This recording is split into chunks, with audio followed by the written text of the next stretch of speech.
You take this little lamp like so, and then you unscrew the bottom. I know, rocket science. Stop it.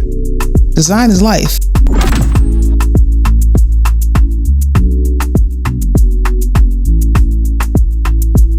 Welcome back to my channel. My name is Angel Burris. Today's video is all about me showing you a few DIYs I've used to make my space more elevated on a budget. The first DIY I did was to cover up my ugly thermostat. Now, it is better than the typical thermostat that we used to have when the house was built from 2009. I think they got it from Home Depot. Nothing wrong with Home Depot, but they don't exactly sell high-end anything. Damn. A couple years ago, we got a new thermostat and it's an Ecobee. And although it's more stylish than the last one, I still don't want to see it. So what I did was I ended up putting a beautiful little piece of art over it. Let me go ahead and show you guys. Now, by ugly, I don't really mean like god awful ugly, because the Ecobee thermostat is not horrendous, but it's certainly not something I want to display. Sorry guys, the microphone went out at this moment. I didn't realize it, but I had to carve into this canvas right here to make it fit on the Ecobee. Before I carved into it, see, it was too square, too perfect, and too small. So I needed to go ahead and carve it out. Of course, it got a little jagged. Let me know what you guys think. Let me know if you do it or not.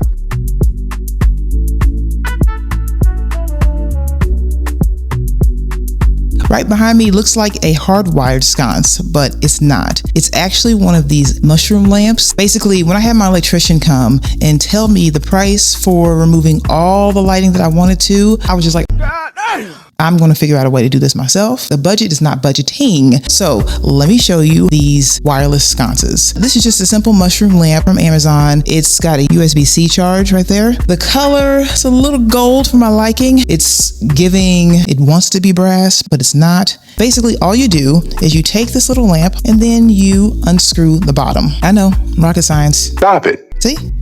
Take that off, and then you're going to be left with this guy here. Now, I was looking for a screw in order to make it hang on the wall, but obviously that's not the most secure. We're in California, we're prone to earthquakes. So with that being said, I just wanted to make sure I secured it. So I ended up getting a whiteboard, and it came with these kind of like floating little holders that you would kind of screw into the holes on the whiteboard. So I just had a bunch of these metal pieces, and I decided I need to do something with it.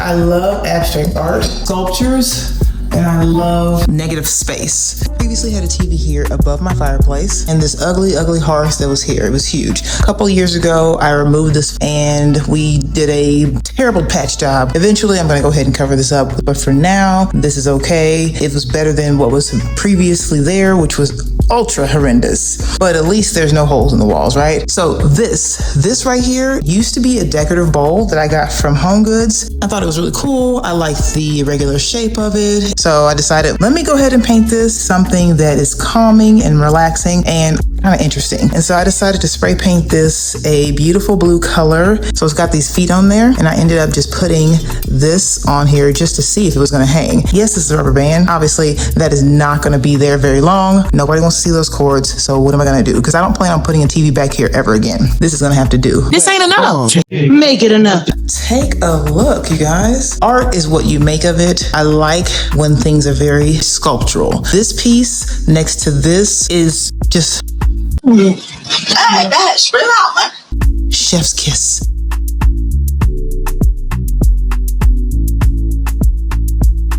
So this is a table base. I got this from Habitat for Humanity resale store. Didn't have any idea what I was going to do with it because I have a plethora of tables, so I don't necessarily need another table, nor do I need another base. Stop it. But I thought to myself, this corner is boring. Look at this corner. Oh my gosh. Boring, boring, boring. So I was like, okay, what am I going to do?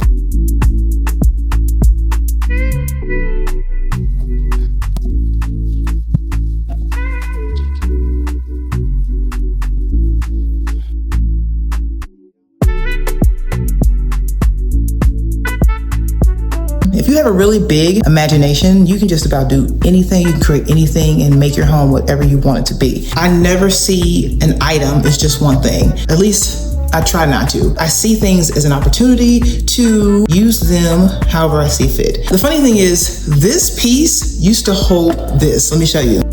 I'm thinking that's nice and everything, but I kind of want to use this for something else, somewhere else. What? So I decided that, okay, well, does this thing come out? And I was just like wiggling it one day, and I was just like, yeah. So I saw this in my little jewelry box, and I was just like, you know what? I could use this. I just found this to be so beautiful that I didn't want to wear it. I was wanting to display it. And then there you go. It looks like art that was purchased this way, and that's what I love. I just think it's gorgeous. Like, look at that. And then I put it on my little bookshelf over here. By the way, there's a video coming of us building this bookshelf, and we're gonna give you all the ins and the outs and the nitty and the gritty. But for now, I just want to show you.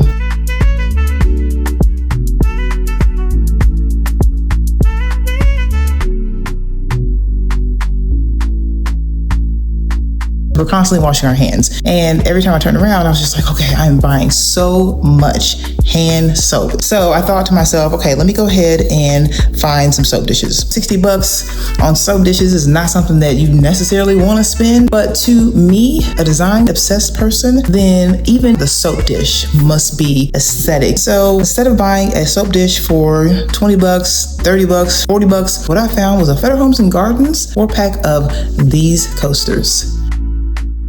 Look at this. Look how smooth that is, and it goes well with the color scheme that we have going on in this house. If you want aesthetic everything down to the soap dish, pack of these for $10 is for you.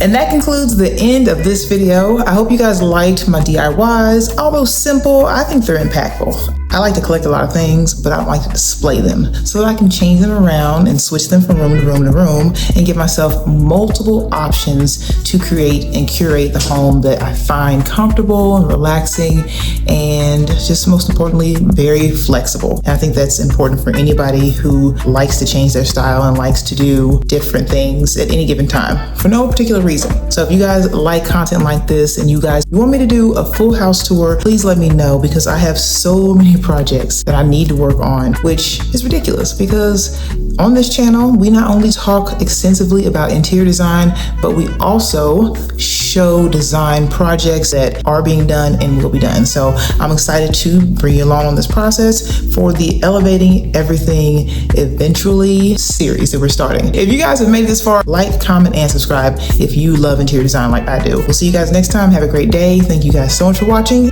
Bye.